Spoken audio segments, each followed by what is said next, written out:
ಕನ್ನಡ ಸಿನಿಮಾನ ಬೇರೆ ಲೆವೆಲ್ಗೆ ಹಿಂಗೆ ತೋರಿಸ್ಬೇಕು ಅಂತಿದ್ದಾರೆ.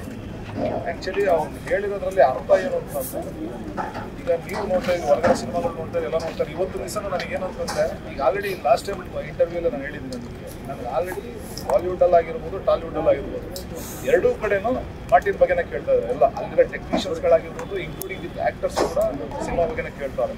ಬಟ್ ನನಗೇನು ಅಂತಂದರೆ ಆ್ಯಸ್ ಎ ನಾನೊಬ್ಬ ಆ್ಯಕ್ಷನ್ ಡೈರೆಕ್ಟರ್ ಆಗಿ ನನಗೆ ಈ ಸಿನಿಮಾದಲ್ಲಿ ಈ ರೇಂಜ್ ಒಂದು ಸ್ಕೇಲಲ್ಲಿ ಕೆಲಸ ಮಾಡೋಂಥ ಒಂದು ಅವಕಾಶ ಕೊಟ್ಟು 3 ಜನಕ್ಕೂ ನಾನು ಥ್ಯಾಂಕ್ಸ್ ಹೇಳೋಕ್ಕೆ ಇಷ್ಟಪಡ್ತೀನಿ. ಹೀರೋ ಇರ್ಬೋದು, ನಿರ್ದೇಶಕರು ಇರ್ಬೋದು, ನಿರ್ಮಾಪಕರು ಇರ್ಬೋದು. ಯಾಕಂದರೆ ಈ ರೇಂಜಿಗೆ ಇವತ್ತರೆಗೂ ನನ್ನ ಲೈಫಲ್ಲೇ ಈ ಥರದೊಂದು ದೊಡ್ಡ ಸ್ಕೇಲಲ್ಲಿ ಆ್ಯಕ್ಷನ್ ನಾನು ಮಾಡಿಲ್ಲ. ಒಂದೇ ಆಗಿರ್ಬೋದು, ತೆಲುಗಲ್ಲಾಗಿರ್ಬೋದು, ಹಿಂದಿಲಾಗಿರ್ಬೋದು ಸಿನಿಮಾಗಳು ಮಾಡಿದ್ದೀವಿ. ಬಟ್ ಫಸ್ಟ್ ನಾನು ಮಾಡಿದ್ದು ಮಾರ್ಟಿನ್. ಅದಾದಮೇಲೆ ನಾನು ಇವಾಗ ಗದರ್ ಮಾಡಿರ್ಬೋದು, ಇವಾಗ ಕ್ರ್ಯಾಕ್ ಅನ್ನೋದು ಮಾಡಿರ್ಬೋದು, ಅದನ್ನು ಮಾಡ್ಕೊಂಡು ಹೋಗ್ತಾರೆ. ಬಟ್ ನನ್ನ ಲೈಫ್ ಹಿಸ್ಟ್ರಿಲೇ ಫಸ್ಟ್ ಟೈಮ್ ಈ ಒಂದು ರೇಂಜ್ಗೆ ದೊಡ್ಡ ಸ್ಕೇಲಲ್ಲಿ ಕೆಲಸ ಮಾಡಿದ್ದೀನಿ. ಬಟ್ ನನಗೆ ಫಸ್ಟ್ ಬಂದು ಅರ್ಜುನ್ ಚೇಸ್ ಪೋರ್ಷನ್ ಇರ್ಬೋದು ಮತ್ತು ಒಂದು ಶೂಟೌಟ್ ಆ್ಯಕ್ಷನ್ ಇರ್ಬೋದು ಅದು ಬಂದು ಎಕ್ಸ್ಪ್ಲೈನ್ ಮಾಡಿದಾಗ ಎಲ್ಲೂ ಯಾವುದೇ ಥರದ ಕಾಂಪ್ರಮೈಸ್ ಆಗ್ತಿರಲ್ಲ.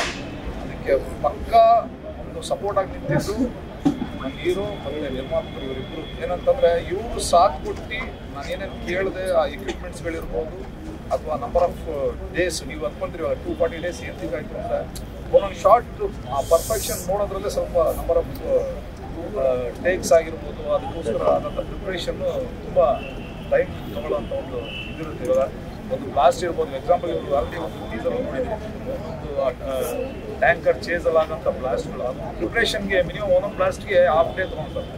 ಆ ಹಾಫ್ ಡೇ ಪ್ರಿಪ್ರೇಷನಿಂದ ಹಿಡಿದು ಅದರಲ್ಲಿ ತೊಗೊಳ್ಳೋ ಒಂದು ಟೈಮಿಂಗ್ಗೆ ಇವತ್ತು ದಿವಸ ಇಷ್ಟ ಆಗಿರೋದಕ್ಕೆ ಒಂದು 240 ಡೇಸ್ ಇರ್ಬೋದು ಅಂತ ಅನ್ಕೊತೀನಿ. ಅವ್ರ ಎಂಟೈರ್ ಟೀಮ್ ಇವರು.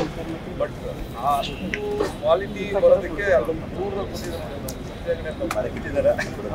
ಬಟ್ ಎಂಟೈರ್ ಏನಂತಂದ್ರೆ ಎಲ್ಲ ಟೆಕ್ನಿಷಿಯನ್ಸು ಆಡ್ಕೊಂಡು ನಾನು ಒಬ್ಬೇ ಅಲ್ಲ, ನಿಂತಿರೋ ಅಸಿಸ್ಟೆಂಟ್ ಡೈರೆಕ್ಟರಿಂದ ಹಿಡಿದು ಪ್ರೊಡಕ್ಷನ್ ಬಾಯಿಂದ ಹಿಡಿದು ಎಲ್ಲರೂ ತುಂಬ ಕಷ್ಟಪಟ್ಟು ಸಿನಿಮಾ ಮಾಡಿದ್ದಾರೆ. ಕನ್ನಡದ ಒಂದು ದೊಡ್ಡ ಮಟ್ಟದ ಸಿನಿಮಾ ಅಂತ ಹೇಳಕ್ಕೆ ಇಷ್ಟಪಡ್ತೀನಿ. ಬಟ್ ಇಂಥ ಸಿನಿಮಾ ಹೋದ್ರೇ ಕನ್ನಡ ಇಂಡಸ್ಟ್ರಿ ಇನ್ನೊಂದು ರೇಂಜ್ಗೆ ಹೋಗೋಕ್ಕೆ ಇನ್ನೊಂದು ಅವಕಾಶ ಅಂತ ಹೇಳಕ್ಕೆ ಇಷ್ಟಪಡ್ತೀನಿ. ಈ ಸಿನಿಮಾ ನೋಡಿ ಬಟ್ ಎಲ್ರಿಗೂ ಏನಂತ ಹೇಳ್ತಾರೆ, ಒಂದು ಫುಲ್ ಮೀನ್ಸ್ ಅಂತ ಏನು ಹೇಳ್ತೀವಿ ಆ ಥರ ಅಂತ ಎಲ್ಲ ಥರದ ಆ್ಯಕ್ಷನ್ ಇರ್ಬೋದು, ಎಮೋಷನ್ ಇರ್ಬೋದು, ಸಾಂಗ್ಸ್ಗಳಿರ್ಬೋದು. ನನಗೂ ಸಾಂಗ್ಸ್ಗೂ ಸಂಬಂಧ ಏನಿಲ್ಲ, ಆದರೂ ಬಟ್ ನಾನು ಇವ್ರು ಹಿಂದೆ ಬಂದಿರೋ ಮಾಡಿರೋ ಸಾಂಗ್ಸ್ಗಳೆಲ್ಲ ನಾನು ನೋಡಿದ್ದೀನಿ. ವಿಡಿಯೋ ಬಗ್ಗೆ ಕೆಲಸ ಮಾಡ್ತೀನಿ.